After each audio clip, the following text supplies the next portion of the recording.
bulan ini ya, hari ini hari Senin tanggal 3 kita sudah memasuki bulan Agustus.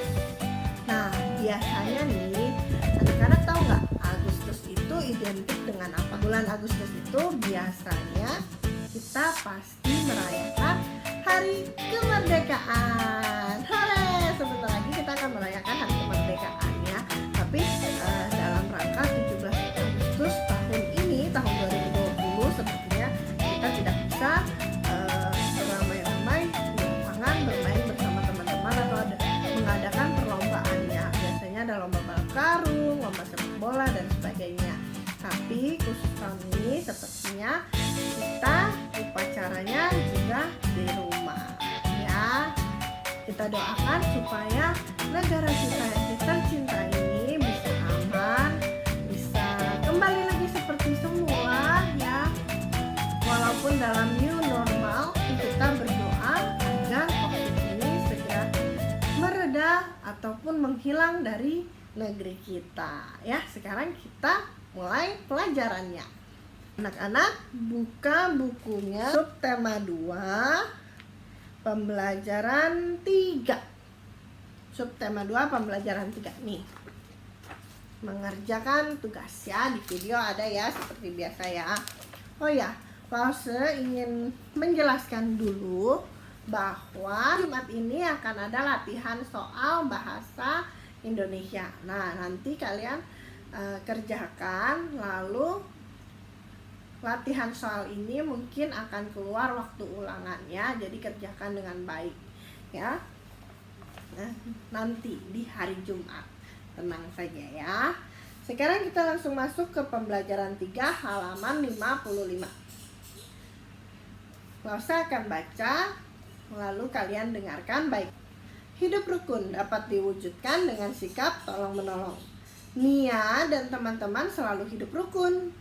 Mereka selalu membantu jika ada teman yang kesulitan, seperti yang mereka lakukan saat mengerjakan tugas sekolah. Wah, ini kalau di sekolah kita bisa ya bersama-sama mengerjakan soal. Tapi karena kita di rumah masing-masing, anak-anak kerjakan sendiri-sendiri ya. Dengarkanlah cerita yang dibaca gurumu berikut ini. Masa akan membacakannya untuk anak-anak semua. Dengarkan baik-baik. Mengerjakan tugas. Nia dan teman-teman mengerjakan tugas di rumah Nia. Mereka membuat karya seni lipat. Nia membagikan kertas lipat. Semua mencoba membuat karya seni lipat. Nia, Dini, Vito, dan Ari berhasil membuat satu karya. Didin masih berusaha mencoba. Didin memohon bantuan.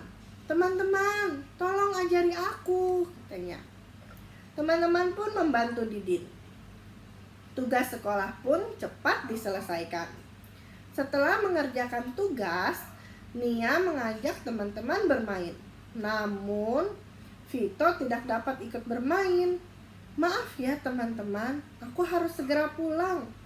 Aku telah berjanji menemani sepupuku yang kemarin datang. Oh, ceritanya siapa? Nia, Dini, Vito, dan Ari, Didin ya. Mereka bersama-sama bermain seni lipat. Yuk kita lihat halaman 56. Ayo menyimak. Dapatkah kamu membuat kalimat pertanyaan berdasarkan bacaan di atas? Kalimat tanya digunakan untuk menanyakan sesuatu kepada orang lain dan mengharapkan jawaban. Untuk membuat kalimat pertanyaan digunakan kata tanya pada akhir kalimat, ditulis dengan tanda tanya. Nah, anak-anak, namanya saja sudah kalimat tanya, jadi harus pakai tanda tanya. Ya, tuh di video ada kalimat tanda tanyanya ya. Setiap kalimat tanya harus pakai tanda tanya ya. Ada beberapa kata tanya untuk membuat kalimat tanya. 1. Siapa? Digunakan untuk menanyakan nama. Contoh, siapa namamu? Siapa nama kakakmu? Siapa nama ayahmu? Siapa nama ibumu? Ya, contohnya seperti itu. 2. Kapan? Kapan digunakan untuk menanyakan waktu. Contoh, kapan kamu berangkat ke sekolah? Kapan kamu mau makan? Kapan kita pergi jalan-jalan? Ya, contohnya seperti itu. 3. Di mana, kemana, dari mana digunakan untuk menanyakan tempat. Contoh, misalnya nih, di mana kamu tinggal? Kemana kamu akan pergi? Dari mana kamu datang? Nah, misalnya ada teman-temannya anak-anak nih. Anak-anak lagi ketemu nih. Contohnya misalnya Cherry sama Angel. Cherry sama Angel ketemuan. Terus Angel nanya, Cherry, di mana kamu tinggal? Katanya. Ya, seperti itu. Atau misalnya Samuel sama Yehuda. Samuel sama Yehuda ketemu di jalan, terus bilang, mau kemana Yehuda? Atau kemana kamu mau pergi Yehuda? Kata Samuel, ya. Seperti itu. Lalu misalnya Rico dan Feli. Ya, Rico dan Feli ketemu di sekolah lalu bertanya, Feli, dari mana kamu datang? Ya, Rico tanya ke Feli. Feli bisa jawab, oh dari rumah, oh dari rumah nenek, atau dari mana saja. Ya, seperti itu. 4. Berapa? Berapa digunakan untuk menanyakan jumlah. Contoh, berapa jumlah koleksi buku ceritamu? Atau bisa juga berapa usiamu, ya. Berapa itu ditanyakan untuk jumlah atau angka, ya. Berapa banyak buah yang kamu makan? Nah, seperti itu ya. Digunakan untuk menanyakan benda atau suatu hal. Contoh, apa yang kamu bawa? Apa yang kamu makan? Apa yang kamu pakai? Apa yang kamu minum? Nah, seperti itu contohnya. Banyak kan? Nah, sekarang kita lihat. Ayo menanya. Buatlah kalimat pertanyaan berdasarkan bacaan di atas. Gunakan kata tanya siapa, apa, di mana, kapan, dan berapa. Masing-masing Lausa minta anak-anak buat satu contoh saja, ya. Satu contoh saja langsung di buku ini. Ya, langsung di buku ini buat satu contoh kalimat tanya masing-masing satu. Siapa, apa, di mana, kapan, dan berapa. Ya. Kita lanjut ya ke halaman 57. Ayo menulis. Dalam teks di atas terdapat kalimat permintaan maaf dan permintaan tolong. Buatlah kalimat permintaan maaf atau permintaan tolong untuk kejadian berikut. Nomor 1. Kamu mengembalikan buku yang dipinjam dari teman. Buku tersebut ternyata robek. Nah, anak-anak bilangnya gimana nih? Misalnya Abraham minjam bukunya Naomi. Terus bukunya Naomi robek. Kemudian Abraham harus bilang apa sama Naomi? Naomi, maaf ya, buku yang aku pinjam sobek. Ya, seperti itu ya. Anak-anak harus buat permintaan maaf dari cerita yang nomor 1 ini. Sekarang kita lihat nomor 2. Kamu berjanji dengan teman akan datang ke rumahnya. Kamu ternyata berhalangan datang. Wah, kamu udah janji nih. Misalnya nih, contoh ya, Natania mau main nih ke rumah Catherine. Udah janjian nih sama Catherine. Catherine, nanti sore aku datang ya ke rumahmu, kata Natania. Kata Catherine, oke, jam berapa? Jam 3, katanya. Ternyata waktu jam 3, pada saat jam 3, PR-nya Natania belum selesai. Jadi mamanya Natania gak kasih Natania pergi ke rumah Catherine. Nah, Natania harus telepon ke rumahnya Catherine. Bilang, Catherine, maaf ya, ternyata aku tidak bisa datang karena PR-ku belum selesai. Seperti itu. Kalian buat permintaan maaf dari kedua cerita ini. Karena kedua cerita ini menunjukkan kita harus membuat permintaan maaf. Sekarang kita lihat halaman 63, pembelajaran 4. Ya, pembelajaran 4. Karena pembelajaran 4 ini hanya satu poin, satu cerita, jadi sedikit, jadi langsung masukin dalam sini.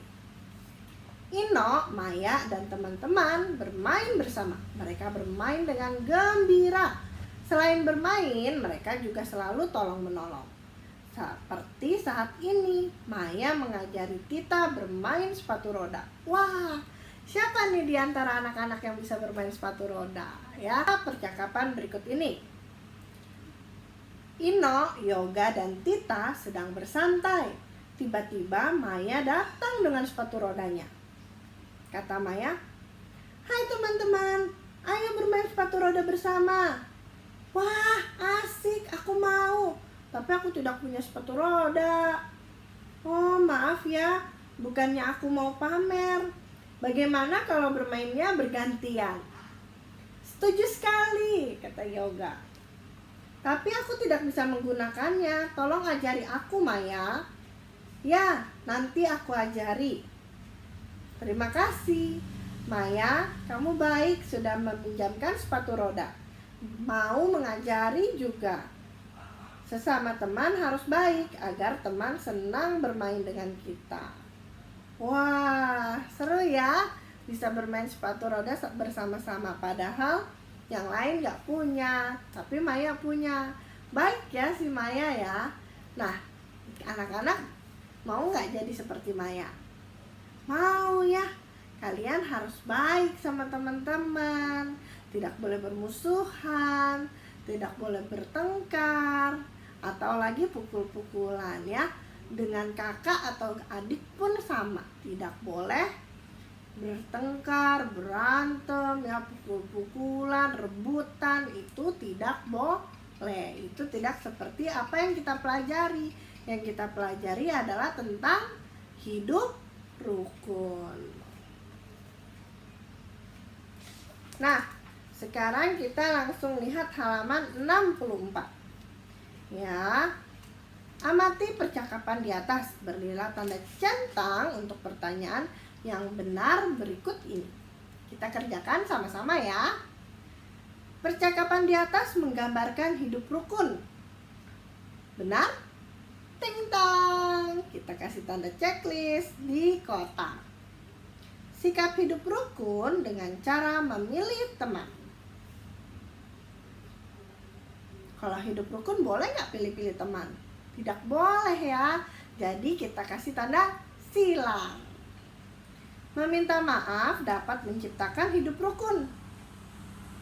Ya, benar. Minta maaf akan menciptakan hidup rukun. Tidak mau bergantian bermain dapat membuat teman marah.